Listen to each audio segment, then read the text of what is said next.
그런 거? 여름 봄에 꽃피는 거 아니에요?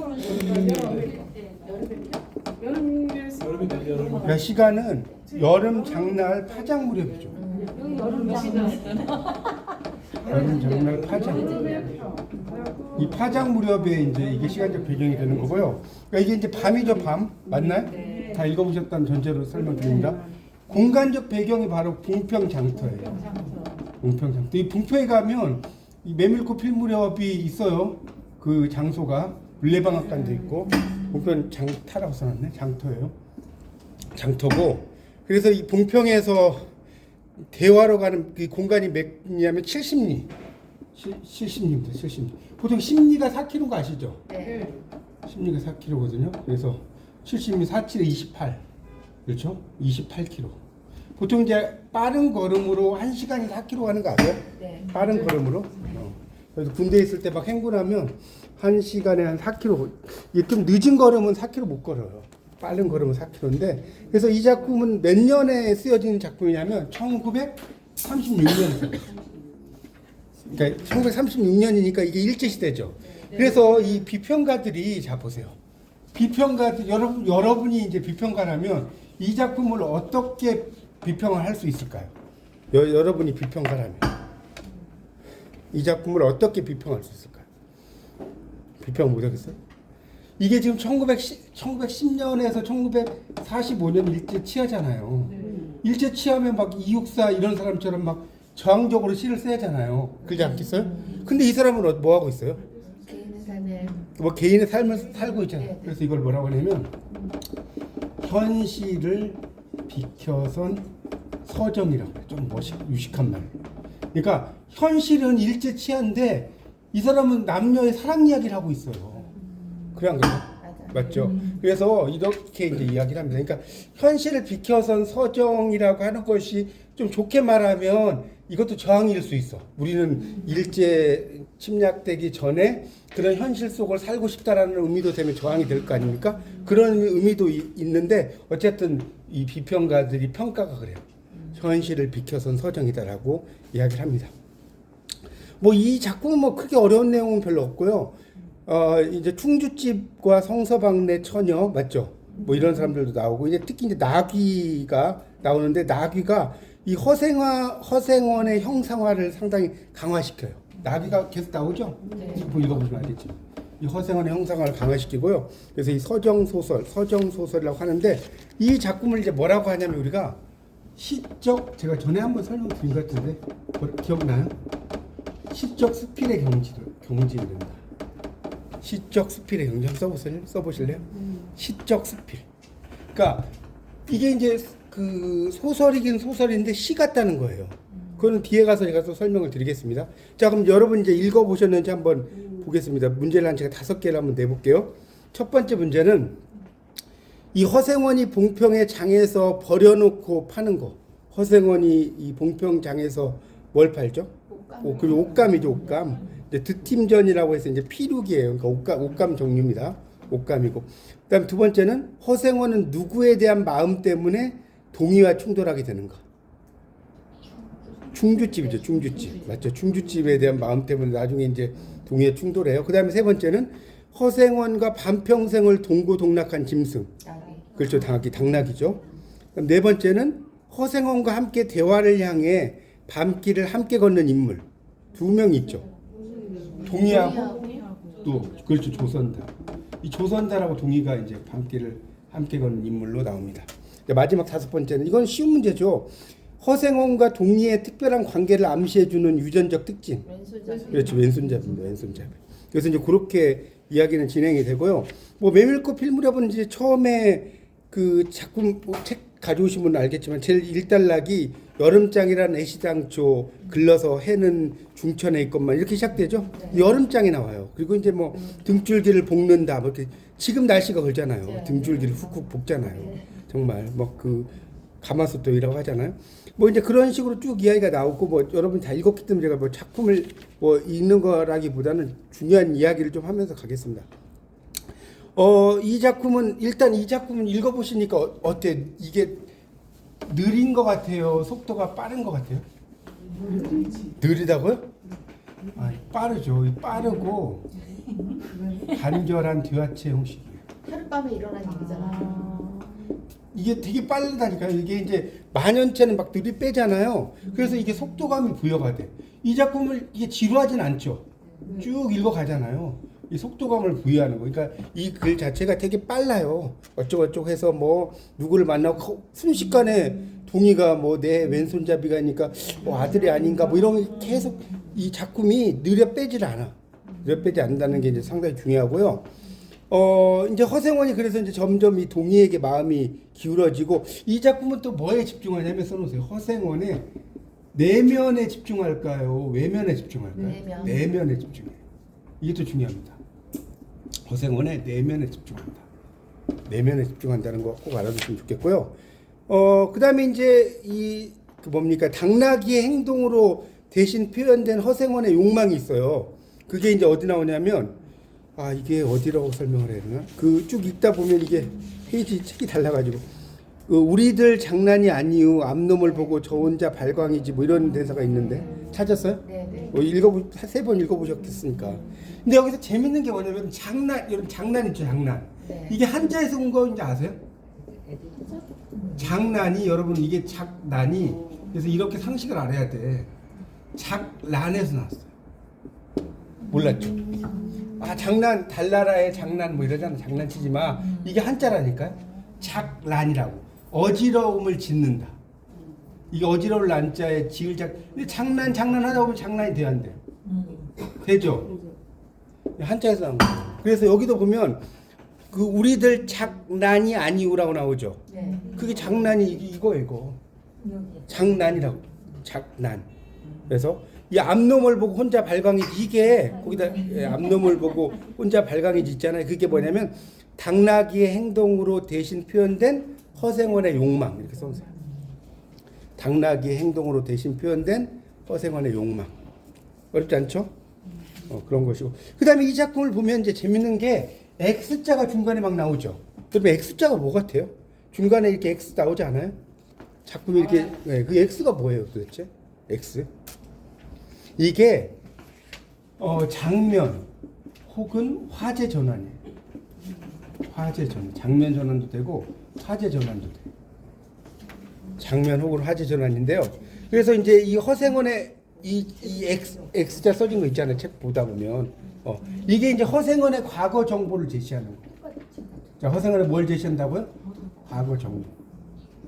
과거 정보를 제시하는데, 이 작품, 자, 이거는 잘 보세요. 이거는 여러분이 생각할 때 상세하게 제시하는 것 같아요? 요약적으로 제시하는 것 같아요? 요약적으로. 그렇죠. 요약적 제시. 그냥 자기가 넋두려 하면서. 네, 그렇지. 맞아요. 이 요약적, 이건 이제 약간 문학에서 좀 설명을 드릴게요. 여러분, 요약적 제시하고 보여주기의 차이점이 뭐냐? 자, 요약적 제시는 말하기예요, 말하기. 말하기. 써보세요. 말하기 영어로 뭔지 알죠? 텔링. 요약적 제시가 말하기 텔링이고요. 이거의 반대가 보여주기예요. 자, 보여주기는 말하는 게 아니잖아요. 서술하는 거죠. 그러니까 이거는 뭐냐면 쇼잉이라고 해요. 쇼잉. 보여주기는 뭐냐? 묘사하는 거예요. 여러분 묘사의 정의가 뭔지 아세요? 묘사가 뭐냐라고 물으면 여러분 뭐라고 대답하실 거예요? 묘사가 뭐냐? 응? 장면을 세밀하게 세밀하게? 표현하는 거. 그렇게 말하면 안 되고. 되긴 되는데 완벽하지 않고 묘사는 뭐냐면 그냥 알려드릴게요. 상황을 써보세요. 이제 정확하게 이제 알아서 그림처럼 표현해야 돼요.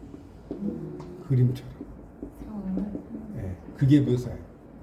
그러니까 이제 좀 이따 묘사가 뭔지는 제가 좀 이따 알려드릴게요.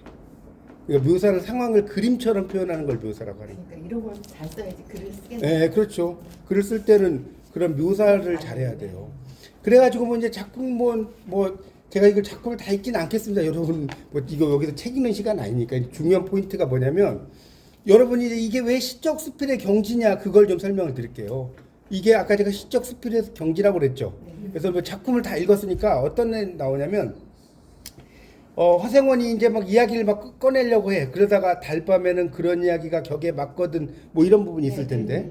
뭐 넘기다 보면. 그래서 이제 조선달 편을 바라보았으나 어쩌고저쩌고 하다가 이렇게 나와요. 이지러는 졌으나 뭐 쭉 나와요. 대화길에서 70리의 밤길 고개를 들이나 넘고 막 나오죠. 자, 그 다음부터 여러분이 이 작품은요, 다른 건 안 읽어도 좋아. 자, 이 작품에서 하이라이트는요, 다른이에요, 다른. 지금 긴 산허리에 걸려 있다, 뭐 이런 말 나올 텐데 없어요? 다른 지금 긴 산허리에 걸려 있다부터 시작해서 모밀 밖으로 흘러간다. 쭉 넘기다 보면 나올 거예요, 뒷부분에. 안 나와요? 끝에서 한 서너 장 넘기면 쭉 나올 텐데. 그 보면 다른 지금 긴 산허리에 걸려 있다. 밤중을 지난 무렵인지 죽은 듯이 고요한 속에서 짐승 같은 달의 숨소리가 손에 잡힐 듯이 들리며. 네. 찾았어요? 네. 이거 찾아야 되는데. 여러분 이 작품은 다른 건 몰라도 돼요. 이게 하이라이트예요. 이것만 알면 돼. 이 작품의 하이라이트가 이거라니까. 다른부터 뭐라고요? 좀 흘러간다. 봐요? 여러분 이거 읽어보니까 어때요? 그림 같아요? 안 그림 같아요? 달빛에 감동하여서 완전히 그림 같지 않아요? 여러분 이렇게 쓰시겠어요? 봐요. 달은 지금 긴 산허리에 걸려 있다.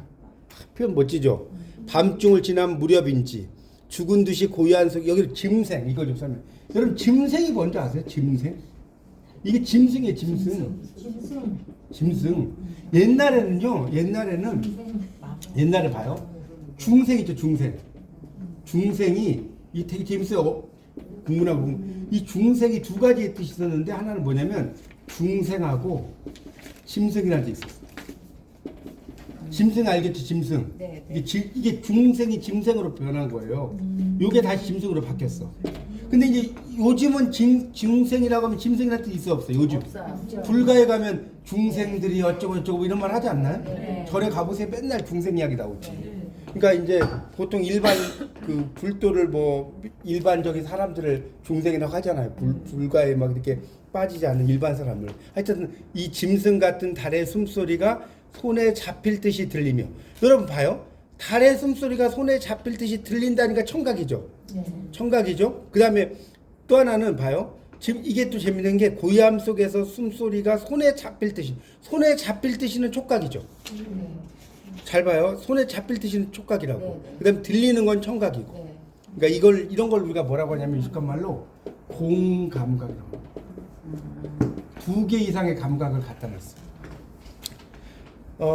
우리가 김광균의 외인촌이라는 시에 보면 김광균이라는 이제 국문학에 보면 시인이 있어요. 그 사람이 그 외인촌, 외국인 마을 외인촌이라고 하는데 거기 어떤 말 나오냐면 아주 멋진 말 나와요. 분수처럼 흩어지는 푸른 종소리. 분수처럼 흩어지는 푸른 종소리 써보세요. 저는 이 구절이 너무나 멋있어. 왜 멋있냐면 봐요. 제가 전에 한번 이야기했나요? 이게 지금 푸른 종소리면 자 종소리 청각이죠. 분수는 시각이죠. 그러면 여러분 이게 시각의 청각화예요? 청각의 시각화예요? 시각의 청각화예요? 청각의 시각화예요? 시각이 청각화라고요?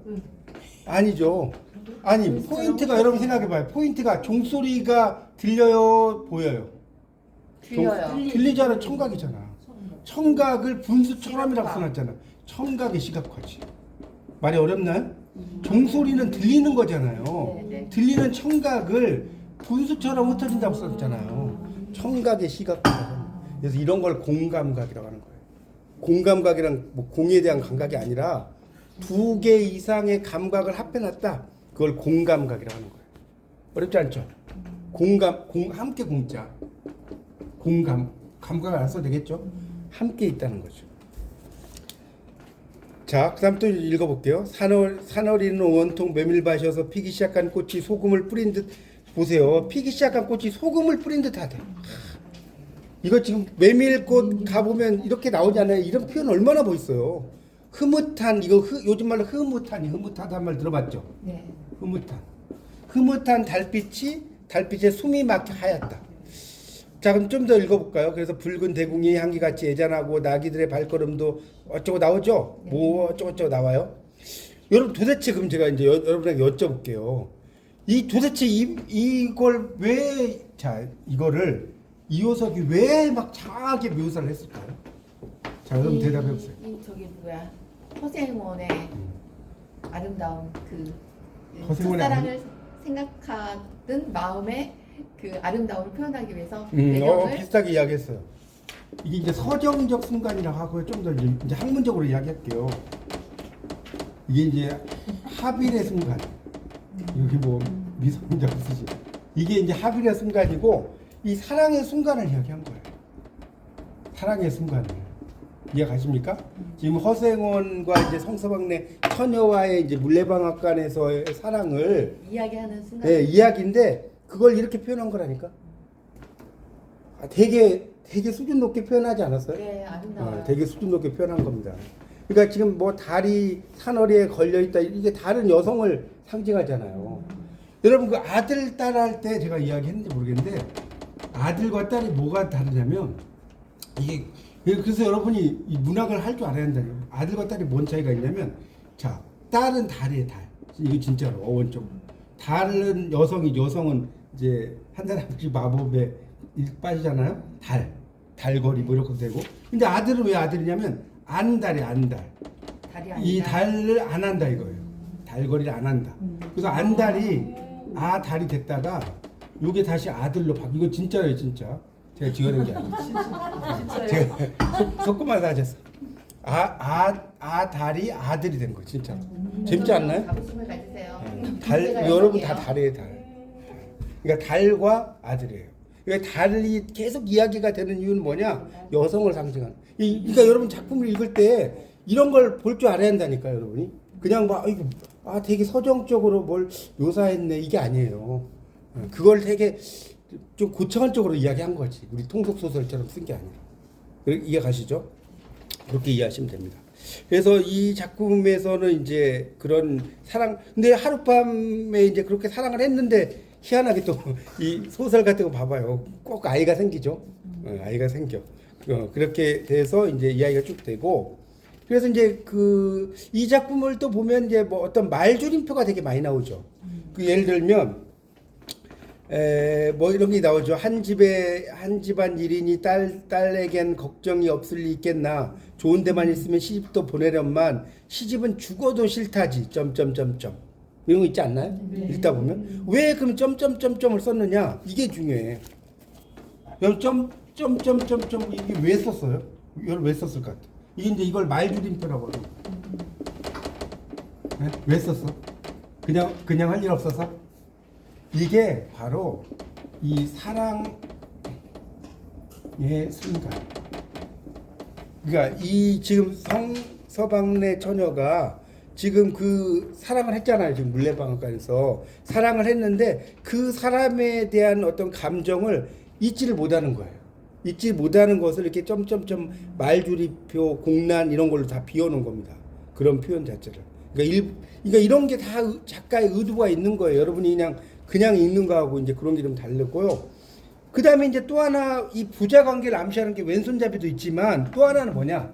여러분 읽어보셨죠? 뭘로 암시하겠죠? 엄마에 대해서 그렇죠. 엄마에 대해서 암시했는데 이제 정확히 말하면 지역명. 맞죠? 여기 보면 이제 지역명으로 부자 관계를 암시해요. 여기 보면 잘 봐요. 하여튼 알아서 찾아보세요. 내용에 모친의 친정은 뒤에 부분 나와요. 원래부터 뒤에서 한 부장 넘기면 있을 거예요. 제천이었던가 이렇게 나오죠. 못 찾았어요? 예, 이거 단편이니까 웬걸요. 시원스레 말은 안 해주나 봉평이란 것만 들었죠.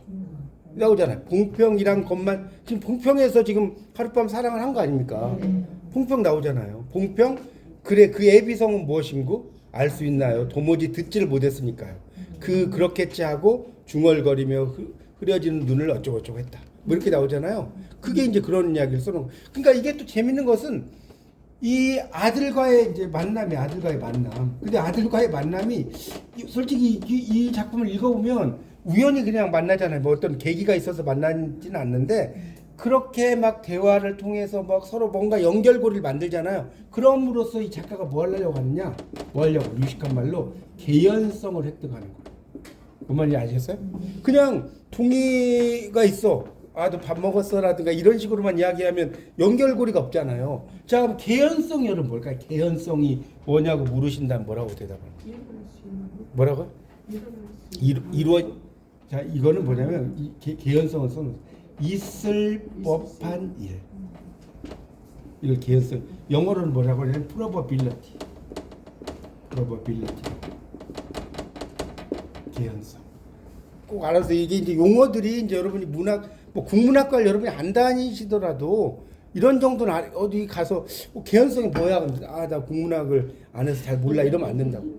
이거는 기본적으로 아셔야 되는 거예요. 개연성이 뭔지 그런 거고. 그다음에 이제 또 재밌는 것은 뭐냐면 이 왼손잡이인데 왜 왼손잡이가 왜 중요하냐면 왼손잡이가 왜 중요한지 설명드릴게요.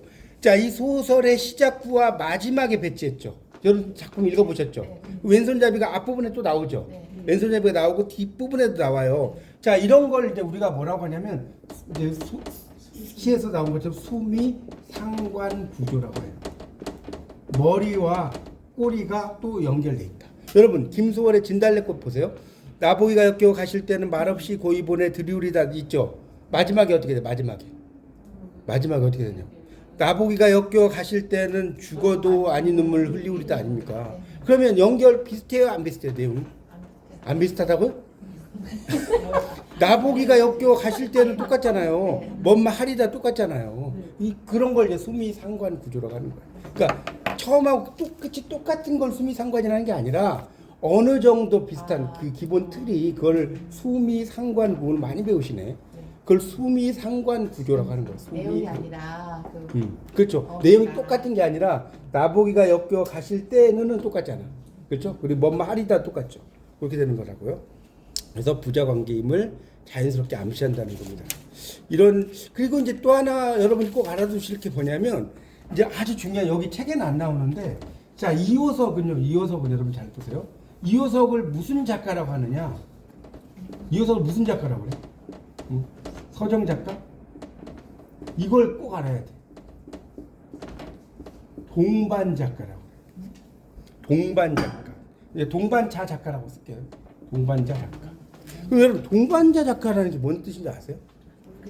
동반자 작가는 뭐냐면 알려드릴게. 카프라는 게 있어요. 카프에 가입은 했어. 근데 카프에 동조를 하지 않아. 그럼 카프가 뭐냐? 카프가 뭔지 알을 거 아니야. 코리안 아티스트. 한국 예술가 프롤레타리아 무상계급이죠. 페더레이션. 그러니까 우리말로 번역하면 한국예술가 프롤레타리아 동맹. 한국예술가 프롤레타리아 동맹. 그러니까 이 사람들은 공산주의적인 이야기를 하겠어 안 하겠어요? 무상계급이니까. 무상계급은 공산주의적인 빈자잖아. 빈자. 우리가 가난한 사람들은 이렇게 세상이 한번 뒤집어졌으면 뭐 이런 걸 원하지 않을까요? 그렇죠? 그래서 이 공산주의적인 걸 한단 말이에요. 근데 이호석은 카프에는 가입을 했는데 여기에 동조를 하진 않아. 그러니까 동조했다는 것은 막 이런 거에 대해서 이제 막 글도 막 쓰면서 계속 가야 되는데 초창기에만 이호석을 이제 조금 쓰다가 안 써요. 정말 이해 가십니까? 그 노령근해라는 작품이 있어요. 뭐 깊이 들어가면 복잡해지는데 노령근해라는 작품은 이제 1등석과 3등석을 비유하는데 그러니까 이렇게 한 거예요. 산이 이렇게 올라가다가 산이 막 올라가. 여러분들 설악산 올라가. 그러다 뭐예요? 이 산이 아닌가 하고 내려오죠. 이 산이 아닌가 하고 내려오잖아요. 그런 작가를 뭐라고 하냐면 동반자 작가라고 하는 거예요. 이해가세요? 그러니까 카프라는 곳에 가입은 했는데 막 그 카프의 소설을 쓰거나 이렇게 계속 하는 게 아니라 하다가 이거는 내가 갈 길이 아니다라고 해서 어떻게 돼요? 안 해버리는 거예요. 아니 한문을 쓰면 동반이 어떻게 써야 되는 거예요? 뜻을 잘 동반은 같을 동자죠. 같을 동자. 같이 이렇게 당신은 나의 동반자 이런 거 있잖아. 그 동반이에요. 똑같아요. 동반한다고. 그러니까 거기에 동반을 했는데 같이 거기에 가입을 하지 않고, 그러니까 가입은 했는데 거기에 동조하지 않는 거. 카프라는 그런 색깔에 동조하지 않는 그런 작가를 동반자 작가라고 한다. 이렇게 이해하시면 되겠고요. 그래서 현실을 비켜선 서정이라고 아까 이야기한 거 기억나세요? 네. 그걸 이제 또 다른 말로 뭐라고 하냐면 써보세요. 위장된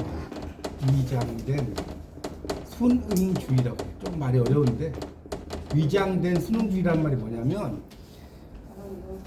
이게 그러니까 이제 이렇게 하는 게 뭐냐면 식민지 현실을 지금 인정하는 거에 외면하는 거예요.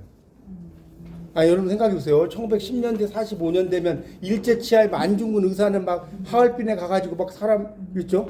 막 죽이기도 하고 막 그러잖아요. 암살하기도 하고 그런 뭐 이육사는 막 폭탄 던지다가 잡혀가고 막 그러잖아요. 그런데 이런 작품을 썼다는 게 여러분 생각해 보세요. 뭐 그냥 서정적으로 보면 좋은데 시대적인 상황에서 남들은 막 이렇게 폭탄 던지고 이러고 있는데 이런 걸 쓴다는 게 무슨 말인지 아시겠어요? 요즘의 관점으로 보지 말고 그 당시의 관점을 봐보시라는 거죠. 그러니까 이거는 위장된 수능주의다라고 평가를 한다고. 그 비평가들의 견해가 과연 그런 상황에서 이런 걸 쓸 수가 있느냐라고 하면서 이제 비평가들은 이제 그것들을 이제 비평. 근데 이제 이것도 두 가지로 해석이 돼요. 뭐냐면 원래 문학이라는 건 정답이 없잖아요. 이렇게 해석하는 사람이 있는가 하면 또 하나 아니 이것도 어떻게 보면 2차적인 저항이다. 우리가 일제 파괴되기 이전에 그런 순수한 상황으로 돌아가고 싶어하는 그런 상황을 나타낸 거다라고 또 주장도 해요. 그렇게 또 볼 수 있어요, 없어요? 그렇게도 볼 수 있잖아요. 그러니까 이거는 이제 뭐 여러분이 그건 알아서 평가를 하세요. 근데 보통 이제 일반적으로는 이제 좀 약간 그 서정으로 봤을 때는 현실을 비켜선 서정인데 현실을 비켜선 서정 제목을 들어도 여러분이 뭐 그렇게 썩 좋은 의미는 아닌 것 같죠? 좋은 의미는 아닌 것 같죠? 그래서 이제 그렇게 평가를 하는데 어쨌든 이제 그런 걸 떠나서 작품성으로만 볼 때는 상당히 멋져요. 그래서 아까 제가 이야기했죠. 무슨 경지? 시적 수필의 경지다라고까지 평가를 하는 작품이 바로 이 이효석의 메밀꽃 필무렵이다 이렇게 보시면 되겠습니다. 뭐 작품은 이제 여러분이 쭉 읽어보셨으니까 그런 걸 이제 보시는데 하여튼 이제 이 작품은 또 재밌는 게 비유라든가 비유, 상징 이런 게 되게 많이 나와요. 비유나 상징이 되게 많이 나오고 이 작품 이제 하나 말씀드리고 직유가 있고 은유가 있어요. 직유와 은유. 여러분 직유와 은유의 차이점이 뭐냐면 직유는 A is like B예요. A is like B. 내 마음 별과 같이란 말 들어봤죠? 이게 직유예요. 근데 은유는 A is B예요. 내 마음은 호수요. 은유죠. 내 마음이 호수라고요. 내 마음 이꼴 호수. 근데 내 마음 별과 같이. 내 마음 별과 같이 하니까 뭐뭐와 같이니까 직유 이해가요? 어렵지 않죠? 그러니까 이 작품을 이제 여러분이 꼼꼼히 읽어보세요. 뭐뭐 같이 뭐뭐처럼이 얼마나 많이 나오는지. 그리고 뭐는 뭐다라는 것이 상당히 많이 나와요. 그래서 보통 이제 이 책을 보면 뭐 한 페이지를 넘기면 뭐 6, 7번씩 이렇게 비유가 막 나온다고 해요. 그래서 그런 것들도 여러분이 좀 생각을 하시면서 보시면 좋겠고요. 용어 하나 좀 설명 좀 드릴게요. 이 작품 읽다 보면 앞 페이지에 다시 넘겨서 화중지병이란 말이 나올 거예요. 화중지병이지 이런 말 나오는 화중지병이 뭐예요? 화중지병. 그렇죠. 그림의 떡이에요. 그림의 떡.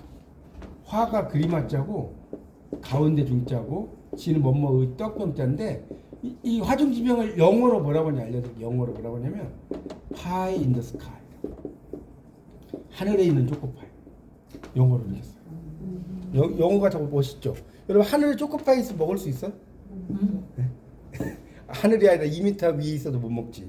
그러니까 이게 그림의 떡이라고 하고 영어로는 pie in the sky라고 해요. pie in the sky. 한자로는 뭐라고요? 화중지병이라고 하고 그런 것들 좀 염두에 두시면서 이 작품 쭉 한번 읽어보시면 아주 도움이 되시지 않을까